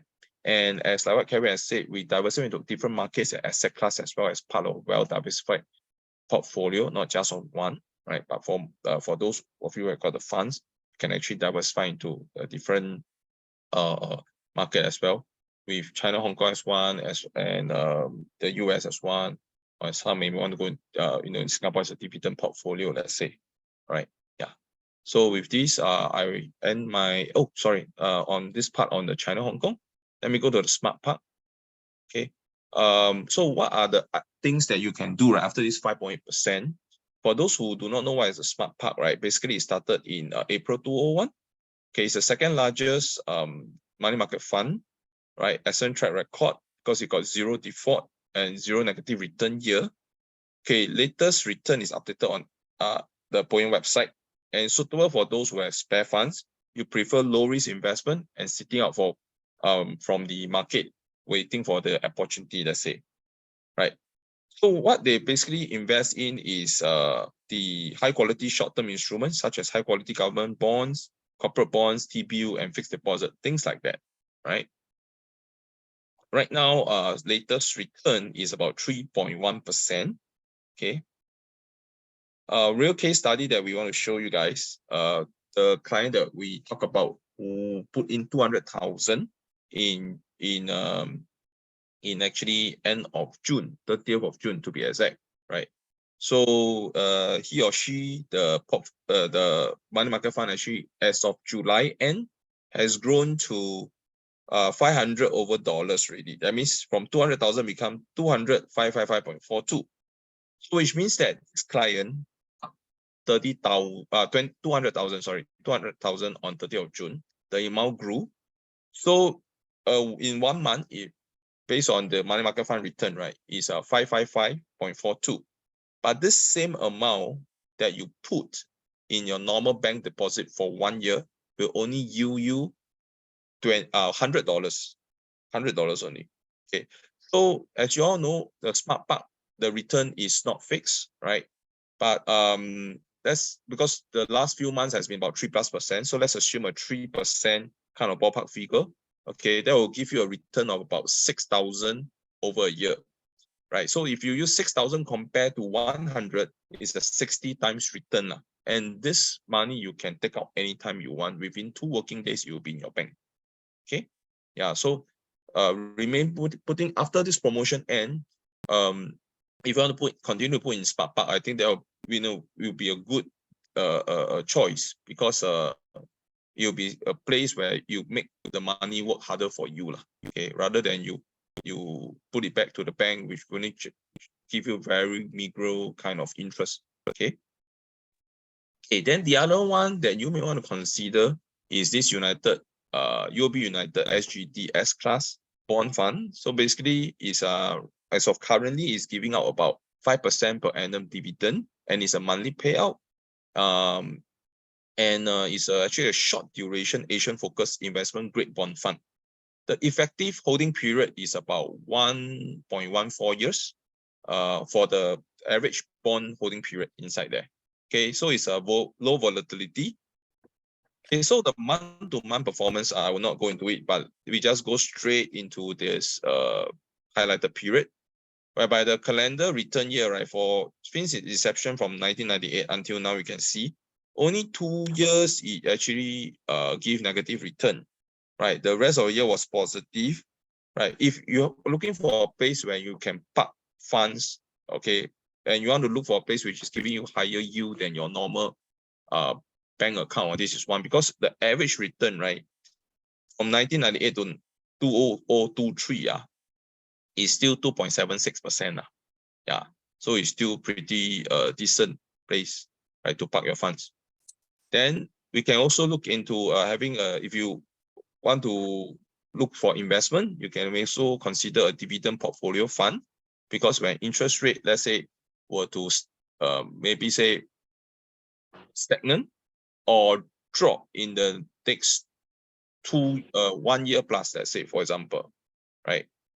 Then a global dividend portfolio, which a mixture of funds, right, might be something that you want to consider. So if you want to find out more about this, you can actually talk to us personally, right?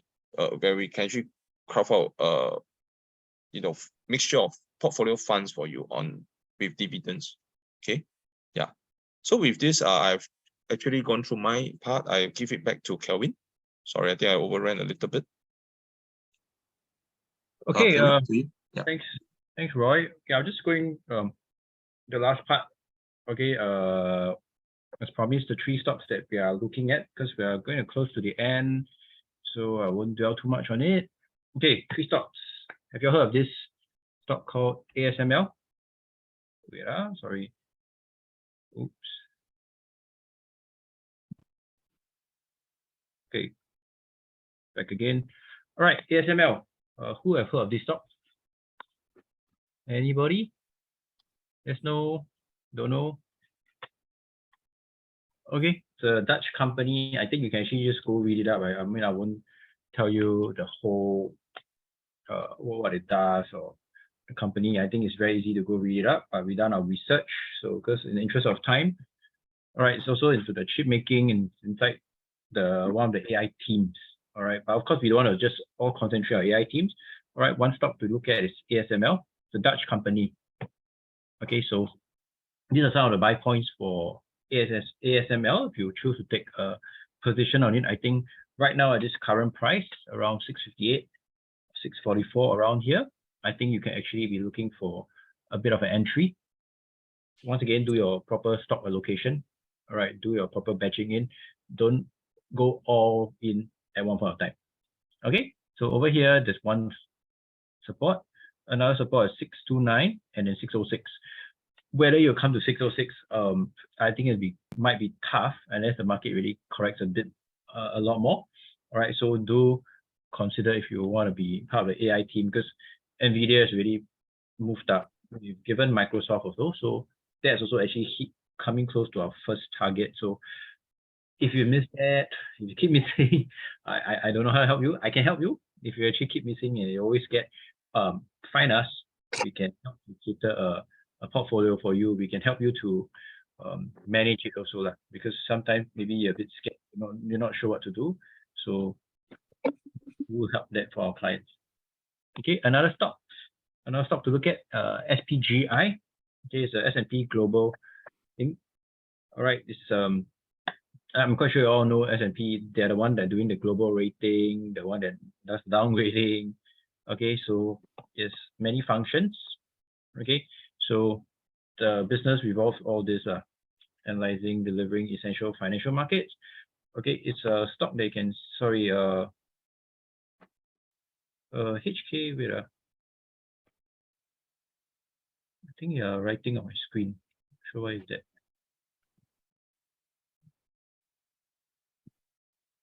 Okay, Another stock, SPGI. All right, right now it's currently at the support, so I think a good entry again, actually consider over here.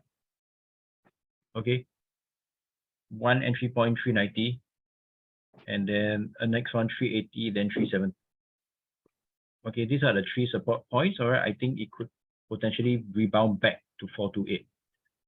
All right, so take a look at this. Another one, Hershey's company. This one actually my client told me so I was doing the research, I look at it.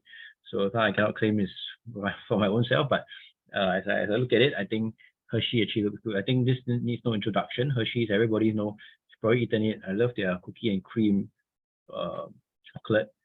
All right. Okay, I think they've done more than just the Hershey's itself. I think the Reese, the peanut butter cups, those are really fantastic. Of course, everything in moderation. Don't go overboard. All right. Okay, I think Hershey's, as you can see, actually came down to quite a bit of support.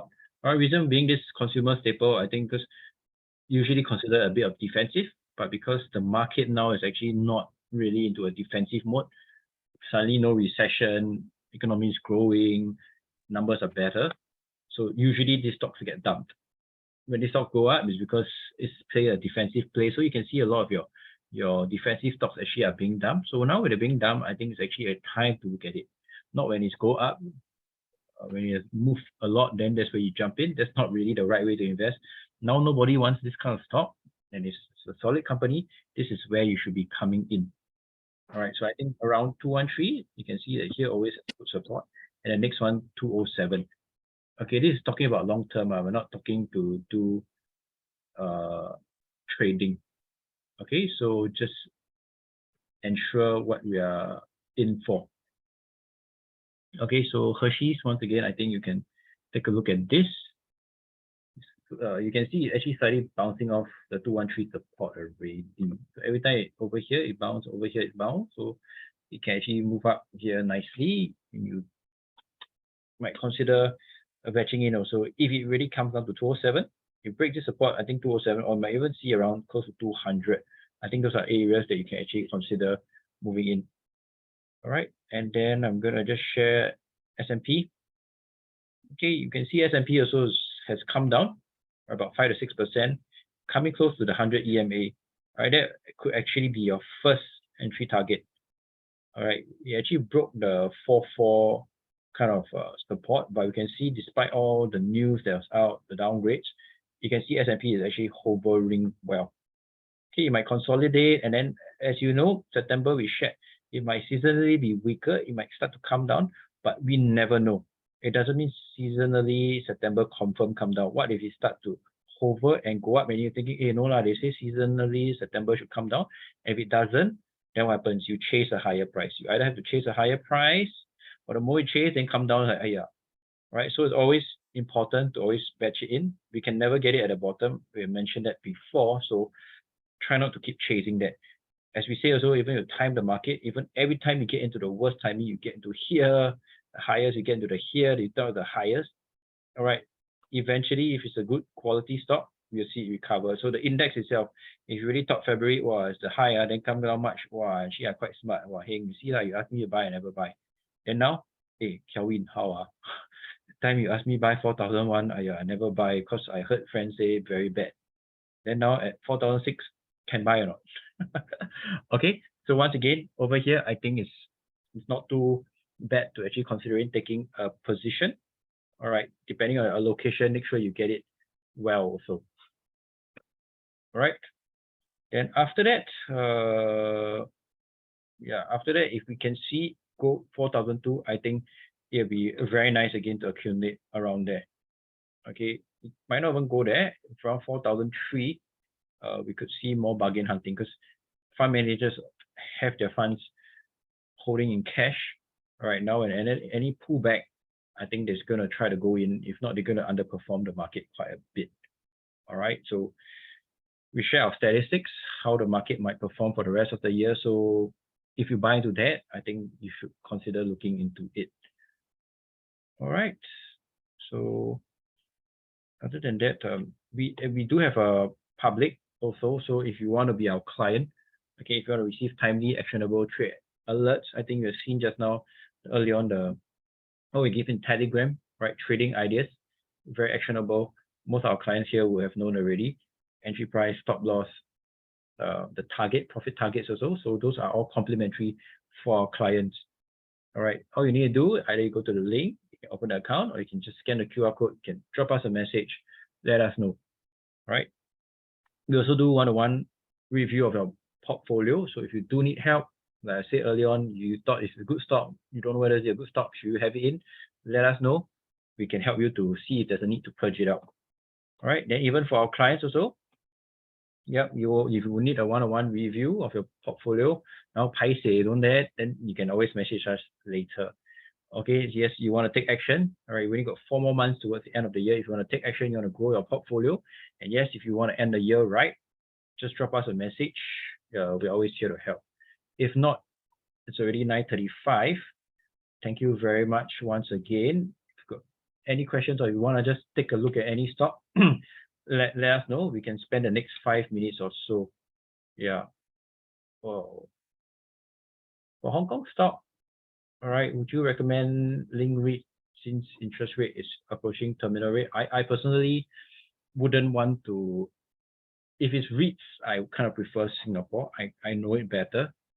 All right, so I haven't done the in-depth research also for Link REIT. I'm not too sure to be right here. Sorry. Yeah. It's dividend and also. Yeah, I'm not. I can't answer that right at this point of time. So I'd rather. I think where Kevin coming from is, if you're taking as a REIT as a dividend, you may have FX risk also. So to the questions, that might be something you might need to consider. That's where Kelvin's angle is coming from. Yeah, which is true, because if you're looking to buy as a dividend, you might want to consider more Singapore risk because you don't have the FX risk, right? Things like that. All right. Netflix. All right, Netflix is currently a bit of a sideways consolidation. I think after the news we shared about Netflix is climbing down as subscribers, right, cannot share. Right, if we extrapolate this line, right, we can see Netflix actually currently at a resistance. So also you need to ask yourself, right, Netflix, are you trading it? Are you trying to buy it for long term? Are you holding it? So these are questions you really ask yourself. All right, so if you ask me short term wise, I think Netflix could just hover here. The moment it breaks out here, I think we could see a good test to 443, and then we could even see 474. Right, so for the time being, maybe it could hover here, get down to about 400, a good support. All right, then after that we could see it take off. RSI also is lower. Right, can you show SPGI? All right, S&P Global. There you go, it's the chart for SPGI.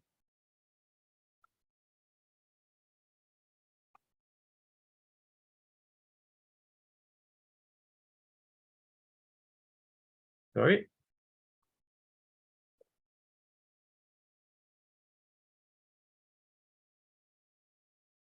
Okay, Capital Land.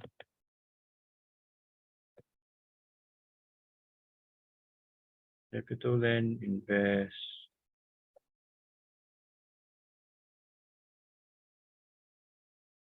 Yeah. Okay, this one, right? Nice CI, SK Wu is asking. All right, TA view. Sadly, you can see, right, there was a nice consolidation here. All right, around 323, we can see actually broke the support. All right, it's coming close to $3, which is a round number support also. That's where we can see more players coming in over here. It might actually come down and then break it. All right, just to have a false break, then after that, we should actually see a nice rebound on Capital Land. Right now, I think if you want to enter, I think it might be a bit too late. Wait for it to see whether you'll just come back to retest the $3. All right, and we want to see either a reversal candle or at least a green candle at that point of time to show the support. If not, don't enter yet. All right. Sunny Optics. Sunny Optics. This one, right? Sunny Optic 2382. I mean, you can see clearly a bit more downtrend lah. All right. I think recently they announced results of the AAC. So many. I mean, it's hard to follow all. We only follow quite a few Hong Kong, but this is not really on our radar. So on a technical point of view, I can't comment on its FA. So I've kind of never really done the research. So you can see also it's forming this pattern. All right, hovering around here. I think 61.55 thereabout should give it quite a good support. All right, we can see every time it's quite near the RSI low. All right, we could just potentially see some rebound over here, about here, downtrend line, and then see how Hong Kong is doing. Like the overall Hong Kong market is weak. I wouldn't expect Sunny, unless with any pertaining news, right, to be really breaking out with volume. We could just come back here, 68, start to hover and wait for the whole HK sentiment to be lifted up. Then we could see a break and a challenge to this 50 MA. All right, about 76. Okay, but take note, because Hong Kong is very much nowadays driven by news. Right, if there's right now it's all rumors.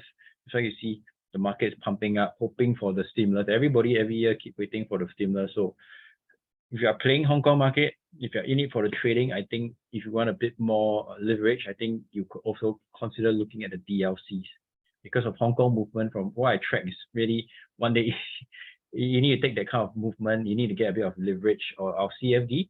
If not, it's going to be very hard to trade.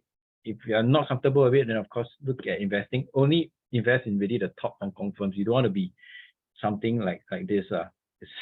Or rather, maybe most stocks are actually all looking like this. It's a bit tougher, but at least you want to be ensuring you have the best in hand. All right, you rather look a bit like that, right? A bit more uptrend. Okay, you don't want to be in that kind of situation where it's still down, most of your market is up. Okay, so the market will follow the leaders. Right? At least 10 cents, you can see that the trajectory is a bit different. Okay. Okay, what's next one? Shopify. Okay, for those who need to go, I think you can take a leave. We'll just cover a few more. Shopify, oh, looks interesting. Right, the moving average also is starting to narrow in the which could indicate a bit of change of trend. So Spotify has to kind of move. Shopify, I mean, have to kind of move very soon, because the moment you start clamping down here, you see your MA start turning down. That's where it might start to reverse. Okay, right now 100 is actually acting your support and resistance. It's actually hovering here. So we need to see a bit of a clear break, which might be tougher to come because September is coming. So everybody having some sort of self-fulfilling prophecy, right? Nicely covered gap. So expected to move up. Right here, I'll watch for a break. Okay, I wouldn't trade it until it breaks here, because the moment unless you are thinking of a short-term short, all right, always you see every time hit resistance come down, hit resistance come down, but this time around never. So do watch out for it. Okay, it could.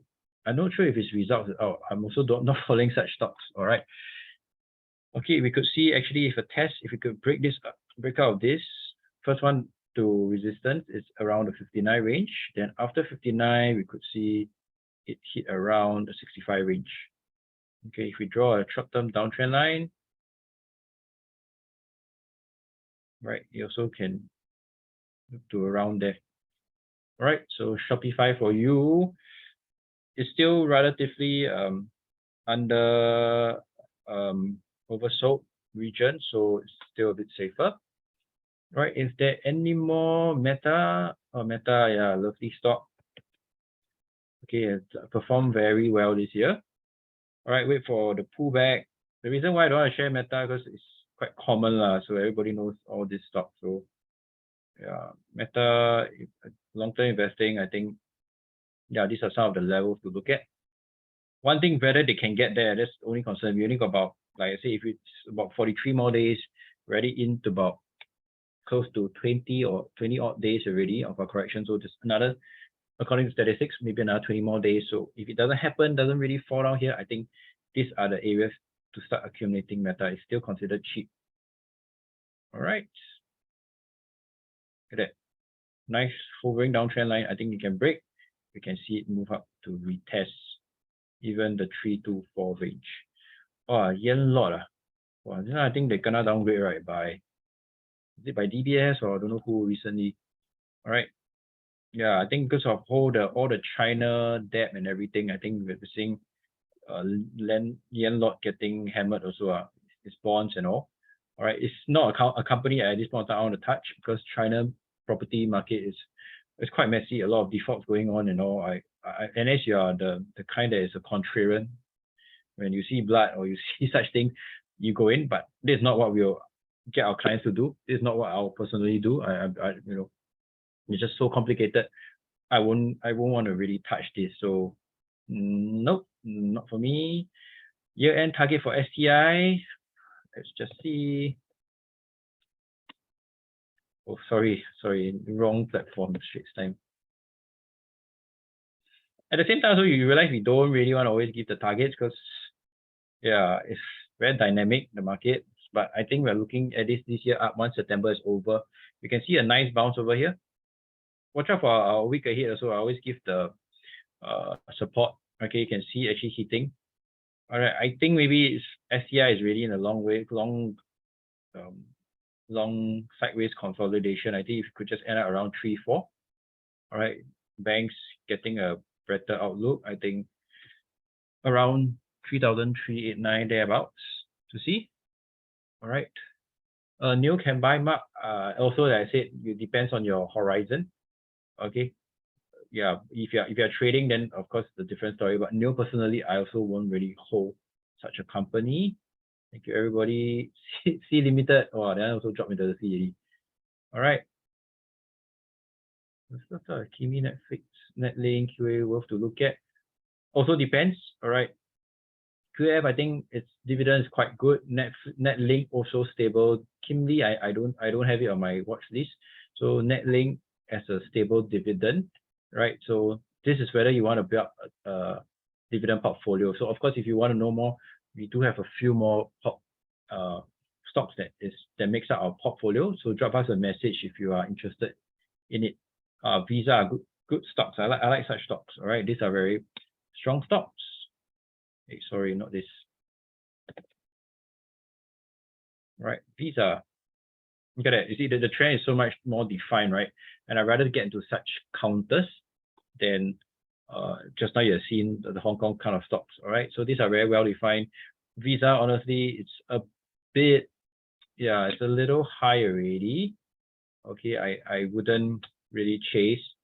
Wait for it to come down a bit more. All right, I think but I say also, even though you miss the boat, there are many stocks out there. Only one stock. Okay, so it's also important to have a few more. Okay, so when this is up, then we wait for it to come down. Like just now we shared, there's already just 3 more stocks to look at. So right now, Visa is really a bit on the high side. So I wouldn't get in. All right, so I don't see much value here. Yeah, I see 244 already. So yeah, you see, going to near high already, and usually near high around 248, you might see a pullback in it. RSI already is still sloping up. I prefer RSI to come down here, around here, this kind of thing. If you can manage to hit, then I'll look to buy. If not, skip it. Look at other stocks to put into your portfolio. Okay, Genting Singapore. Recently doing well, is it? Oh, coming down. Okay, the recovery team also it's kind of a bit overextended already. But I think right now, if you're looking at Genting, there is some support. All right, you can see over here when the breakout here around 89 or so. I think you can see some very nice support here. All right, it also constitutes a bit of a fake breakdown. You can see it was in a bit of a box. Okay, so people who saw this and then when you break down and then go for the short, I think they might have gotten short. All right, because it's a very obvious thing, everybody can see it. So if you try to short this, market manipulation. And you see the RSI also very low. It's not a stock that I actually want to be shorting. All right, over here, the support is here. So instead of shorting, I'll see whether it can regain here and then go for the bounce to about 97. Okay. Yeah. Lend lease, well, it's more of a lend lease. I like this stock also actually. It's more of a dividend play. Yeah, but recently not doing that well after the results. Yeah, most of our REITs are actually displaying that, but yes, actually a good yield. If I'm not wrong, it's around 6+%. I can't remember offhand. So it's something that I actually look at. Wait for it to build a base. If you could around like maybe 58 or so, then consider if you want a part of your portfolio. I think right now it's about 7-8% yield, which is good for the longer term. So I think if you could hold here, look at that, the RSI already quite low. So yeah, that was very low. It can go lower, but I think at least around here you do see some value in it. Okay, any China exposure in Smart Park? No, I don't think so. All right, we have very safe into very safe bonds. All right. Oh, well, thanks, Roy. Yeah, new result out, just out. Wow, no good. Okay. Yeah, take note also if you're trading your stocks, please ensure that you are keeping track of the right. Wow, 11%. So you see such stocks. Once I see the chart pattern, this is not what stock I'll consider putting in. All right. So if you're just trying to trade it, then you can also don't see a clear definition. It's harder to trade. I'd rather trade something like that. Okay, of all, there's really a lot. To my opinion, I think there's a lot nicer trending trades. All right, we shared this also CRM. Oh, Tesla. Well, great that you asked. Okay. Tesla is forming a nice support. You get it? Yeah, it's always on my radar. So I think some clients bought around here, chatting with clients. So around this range, I think it's good to start scaling into a Tesla. Remember also, don't put all your egg in one basket. I also know of people, very big Tesla fanatics. When Tesla came down, all keep quiet, right? It can really hurt your portfolio lah. If you only want very concentrated stock, it's not the wisest of thing to me personally. I mean, if you have another school of thought, another camp, by all means to go for it. But I would definitely actually want to ensure it diversified. In fact, actually my play was I actually kind of sold my Tesla. I bought it at a lower price, but I reduced it in terms of my portfolio. Tesla I think still is good, but there's a few more competition coming up. All right, most are actually going to EV, you know, your BM, your Merc. So in terms of competition, in terms of economic mode, it might not be as big. All right, so I'm just scaling down. Actually, I got into a better price, so I'm just still. I mean, I still trust in it, but I don't want to put too much into it. All right, I'm not saying that this is a bad stock, but I want to also be more well diversified. I think you have seen how much it has tanked. It does not do well for your portfolio. So don't be overly concentrated on one stock, in my view. All right, there are people who can want to do that for whatever reason. If you put all your egg in one basket, and then if you need it, when Tesla is not doing well, you might tend to suffer. Okay, so right now I think it's also good value. You can start chewing a bit on it, right around this area. So 216, there's I don't know whether we shared this or I shared with a few. All right, so these were the supports that are drawn. Over here is entry. Don't always think of getting in like that. So I think along the way we got in. Right, not like every time, oh, means buy here. Okay, if you still have the mindset, that means tonight, whatever I told you, they did not drill in. Okay, all right, so currently also it's a bit of resistance, so we might see hovering around here. Then once the market correct finish, I think we could see Tesla ending the year up, even close to 300. Right, because over here, if people are willing to buy, what has changed from here to here? And then now you're telling me you're scared. I don't know why up here you are so euphoric. Is it you see all the news? Okay, then here nothing has much changed really throughout. Okay. All right. So last one, Escort REIT, is it? Okay. Some people are saying this on a play of Okay, why I cannot get it? Oh yeah. Play on Taylor Swift, right? Coming to Singapore, right? Gonna create more tourism and all. So recently our REITs are really not that doing well, but I think as it comes down, it could even actually come down firstly here first, 94. Then after 94, look at 88. All right, this is a pure kind of into hospitality play. So it's not something also I would really consider. All right, because I don't want to be just too exposed into one sector. All right, so and this whole recovery thing already all priced in, and the price don't go up. It's also might not be the best sign. All right, so the yield, if I'm not wrong, is around 5+, 6%, decent. All right, so if you can actually come down 94, I think you can consider one batch, then 88 another one. Okay, but not too much into it. There are other REITs that you can or want to consider. All right. Any other questions? We have overrun today. As I said, there's quite a lot of stuff. There's still quite a number of y'all in. If not, I'm going to end here. If you've got any questions, feel free to drop us a text, or if there's public still around, if you want to be our client, all this we can provide you. All right. If not, thank you. Good night. We'll fight tomorrow again. Thank you. I'm doing just message us. Thank you. Bye.